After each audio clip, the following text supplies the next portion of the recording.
Erev Tov Chavrim, I'm Stephen Benung. You're watching Israeli News Live, and we have breaking news. Ukraine is pushing NATO into war, or it may actually be something that the United States is staging all along. When I say the U.S., it could be the Obama administration that has actually got a planned plot for a Ukraine war in order to get NATO involved to get a war against Russia. Let's go right into the breaking headlines. And by the way, guys, I'm going to tell you something. You're not going to be seeing this on the U.S. news anytime soon here, what you're about to witness here, but on TASS Russian news, as well as one other Russian language source that I was able to pull this off of, says Moscow is concerned with a buildup of Ukrainian armed forces in Donbass. This was from a diplomat of the Russian government there. And this is today. This is only hours ago that this has come out. I'm assuming that the photo, though, is probably one from the file footage there, but they are saying that they are building up a heavy number of tanks and armored personnel carriers there to enter into combat in Donbass, to launch a strike on Donbass there. Not to mention, we already know the news that has been breaking about this incredible huge military thing that's going on in Poland, where all the different groups are going to be meeting in Poland this month here as well. The borders have been closed down between Russia and Poland, very tight right now. Russia closed the borders there to Poland, as well as, according to C24 News, the border is closed also from the Czech Republic.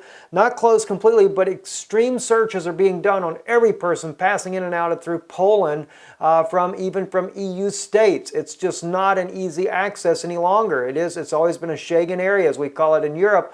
A Schengen area where, like the United States, you can travel in between states with no problem, but not so as of right now.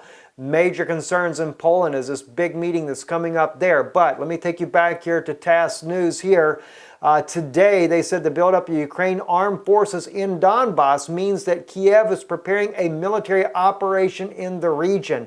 The Russian Foreign Ministry said on Wednesday, after the meeting of Deputy Foreign Ministry Grigory Karasin with accredited ambassadors of France and Germany. Now, let's take it a little further here. Pay attention to the yellow on your screen there.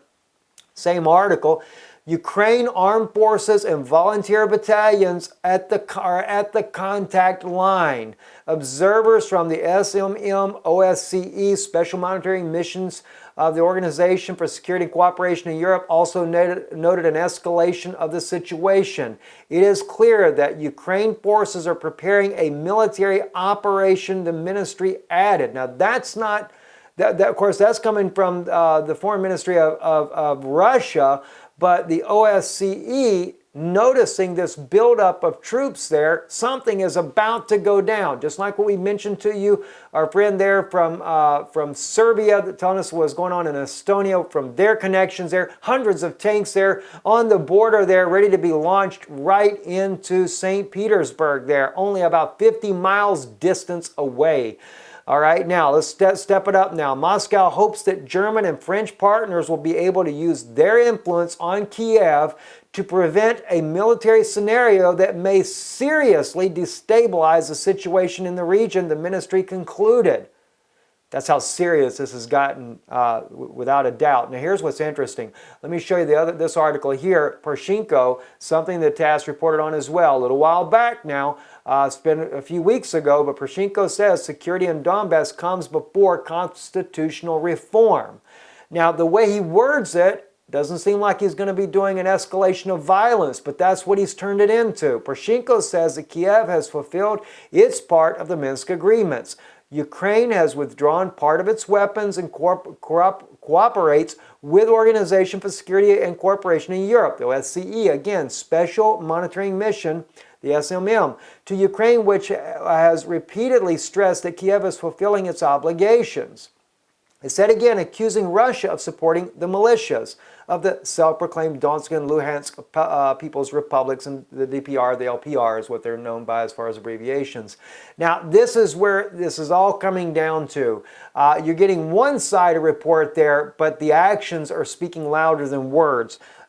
Kiev is getting ready to launch a major military offensive. It's going to force Russia, like with Crimea, to protect the Russian people that live in this area. This is more than 90% Russians that live in this area. It's just like Israel. Israel, 2 million Israelis are Russian citizens as well.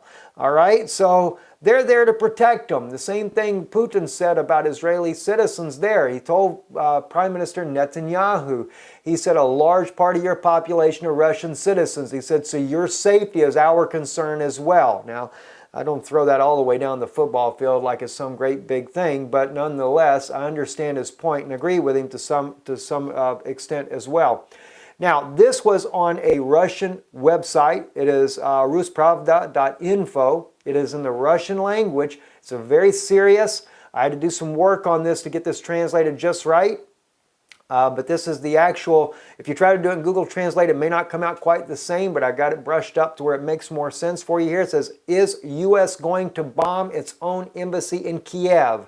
Now, I brought this article up here as well. This just came out in 2016. I couldn't find the actual date. I think it's in June on this article here. But what I wanted to share with you is what the Russians are thinking about, and this is even before the buildup.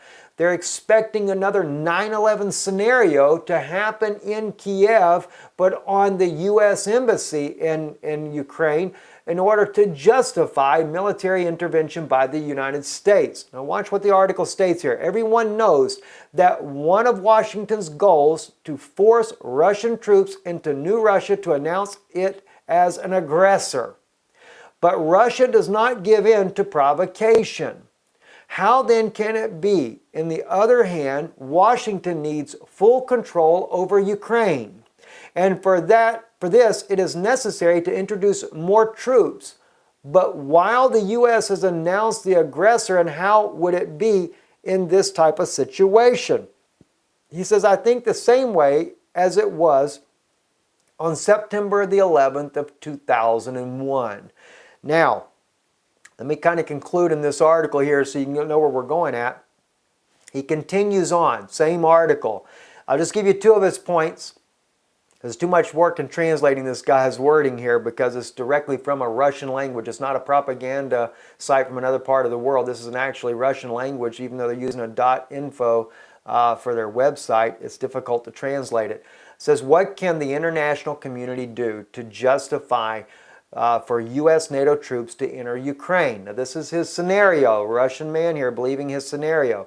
He says an external enemy attack on Ukraine. In this case, an attack on the United States itself by an external threat, in other words. You say the United States may attack themselves in Ukraine, and he answers back, yes, easily. The U.S. Embassy in Kiev, a territory of the United States of America. The attack on the embassy is tantamount to an attack on the country, just like we had in Benghazi. All right, the exact same scenario. And believe me, what happened in Benghazi is something that the U.S. is going to build on a momentum with that, especially in light of the fact that Obama is president and what happened with Secretary Clinton at that time. She really got thrown, well, she didn't get thrown under the bus. She was guilty as it was. These people are crying out for help and she does nothing about it. I went on and read in this article here, and come to find out, he also says that what he believes they'll do is they'll take the important personnel out of the embassy before they launch a staged attack on it. And he said they're going to use an S-24, one of Kiev's own S-24s, Russian-made bomber there, to actually attack the embassy, because it's a certain flight pattern that he speaks about in the article that would make it look as if the Russians bombed it themselves, thus would bring the U.S. in on the battlefield like never before.